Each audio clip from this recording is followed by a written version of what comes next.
जय हिंद दोस्तों। Global affairs में आप सभी का स्वागत है और मैं हूं साहिमान। इकोनॉमी की फील्ड से अच्छी खबरें आनी शुरू हो गई हैं और आईएमएफ की चीफ ने ये कहा कि India has proved everyone wrong with regard to economic growth. बहुत सारे क्रिटिक्स ये कह रहे थे कि हमारा इकोनॉमिक स्लो डाउन हो सकता है, इंडिया वैसा ग्रो न करे जैसा कि एक्सपेक्टेड है, लेकिन हाल ही में कुछ ऐसी रिपोर्ट्स आईं जो इस बात को नकारती हैं और दोबारा इंडिया की रिजिलियंस को सामने रखते हुए ये प्रमाणित करते हैं कि आने वाले समय में हम एक ग्लोबल इंजन ऑफ ग्रोथ बनकर उभरेंगे और इंडिया एक लीडिंग इकोनॉमिक पावर होगा आने वाले समय में।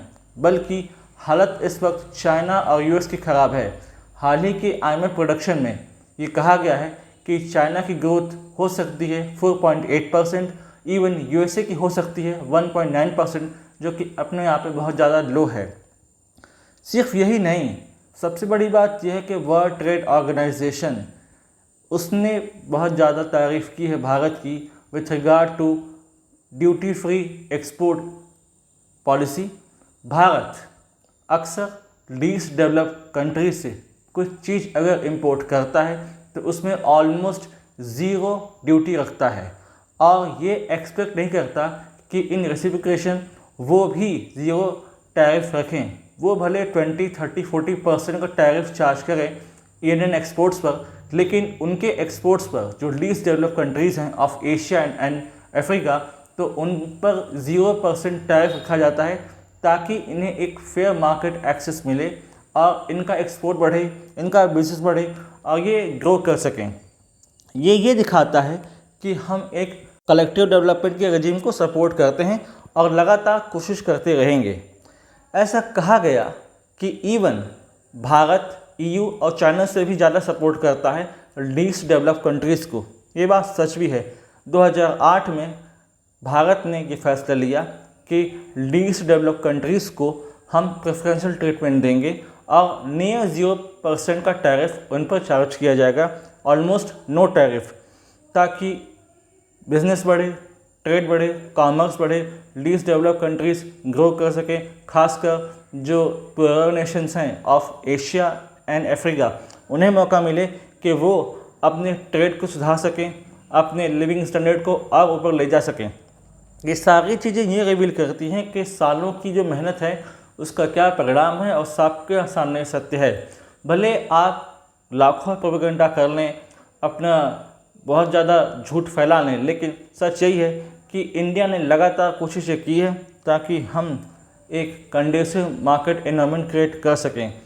यहाँ पर यूएस या चाइना की तरह कोई ऐसा ड्रैकोनियन टैरिफ प्लान नहीं इम्पोज किया जाता। जैसे कि चाइना की हम बात करें तो चाइना जब किसी से ट्रेड करता है तो उस पर कई शर्तें लाद देता है, यहाँ तक कि उसके डोमेस्टिक पॉलिटिक्स में इंटरवीन करता है। वहाँ वह दखलंदाजी करता है कि यदि आपने हमारा डेब्ट नहीं चुकाया तो हम आपका एक पर्टिकुलर इंफ्रास्ट्रक्चर लीज पर ले लेंगे। जैसे कि श्रीलंका के साथ उन्होंने किया, हम्बनटोटा पोर्ट उन्होंने 99 साल के लीज पर रख लिया।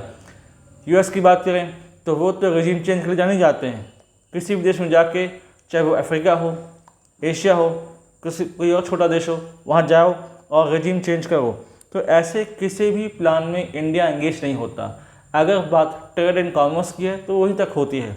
हाल ही के समय में कई देशों के साथ फ्री ट्रेड एग्रीमेंट हुए और बहुत सारे देशों के साथ free trade agreement under negotiation हैं। इवन जुलाई में भारत और यूएस का एक अंतरिम ट्रेड डील प्रपोज था कि बहुत ज़्यादा उम्मीद थी कि अंतरिम ट्रेड डील आ जाएगी, लेकिन सर्कमस्टेंसेस ऐसे हुए कि ये ट्रेड डील नहीं हो पाई, मटेरियलाइज नहीं हो पाई और उसके बाद भारत पर 50% का टैरिफ लगा दिया लगातार यूएस ने। उसका ये कहना था कि भारत एक्सेस नहीं देता अपने एग्रीकल्चर मार्केट का।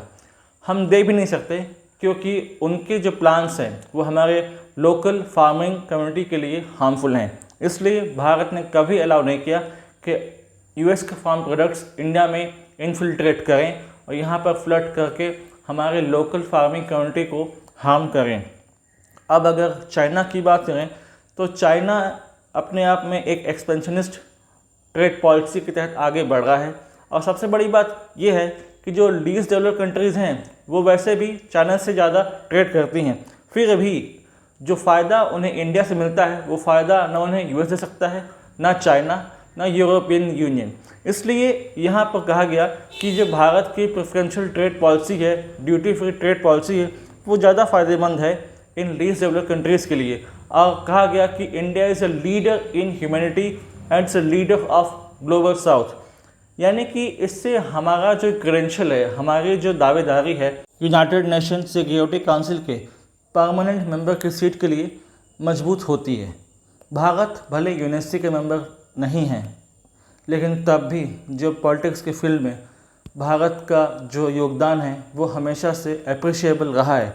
मेडिसिन डिप्लोमेसी के थ्रू उसने कई कमज़ोर देशों की सहायता की। वैक्सीन डिप्लोमेसी में जब कोरोना काल था तब कई देशों में फ्री ऑफ कॉस्ट वैक्सीन्स पहुंचाई गईं, और आने वाले समय में इंडिया ये करता रहेगा। अगर वापस से हम इकोनॉमी की बात करें तो ऐसे बहुत से देश हैं जिनके साथ भारत आने वाले समय में एफटीए करेगा। इवन यूरोपियन यूनियन भी तैयारी कर रहा है कि भारत के साथ एक एफटीए कंक्लूड हो जाए, और दिसंबर तक एक इम्पॉर्टेंट न्यूज़ आने की संभावना है। कल को जब इंडिया और ईयू एफटीए साइन करेंगे तो इंडिया का जो इकोनॉमिक स्टैचर है वो और ज़्यादा बढ़ेगा, हमारा इम्प्रिंट और ज़्यादा बढ़ेगा, ग्लोबली हम और ज़्यादा उभरेंगे। तो ये एक अच्छी न्यूज़ है जहाँ पर एफटीए ने और आईएमएफ ने ये बात एक्नॉलेज की कि India is moving on faster pace, और साथ ही साथ हम लीस्ट डेवलप्ड कंट्रीज़ का भी ध्यान रख रहे हैं अपने ज़ीरो टैरिफ प्रोग्राम के अंडर। यानी कि in the field of humanity and in the field of economy दोनों में हम एक लीडर की तरह उभरें, खासकर the leader of global south. तो ये बहुत बड़ा एक्नॉलेजमेंट है, और ये आईना है यूएस को, ये आईना है चाइना को कि समझ जाएं India is not a dead economy, it's a glowing economy, and आने वाले समय में हम टॉप इकोनॉमी के रैंक में होंगे। इस समय में कुछ और डेवलपमेंट होती है जो कि क्रेडिबल है, इम्पॉर्टेंट है, तो मैं आप लोगों के लिए एक सेपरेट वीडियो लेकर आऊँगा। Till then do like, share, subscribe the video, do press the bell icon, support कीजिए हमें और सब्सक्राइब कीजिए हमारा चैनल, बेल आइकन प्रेस करें। Thanks for watching. जय हिंद, जय भारत।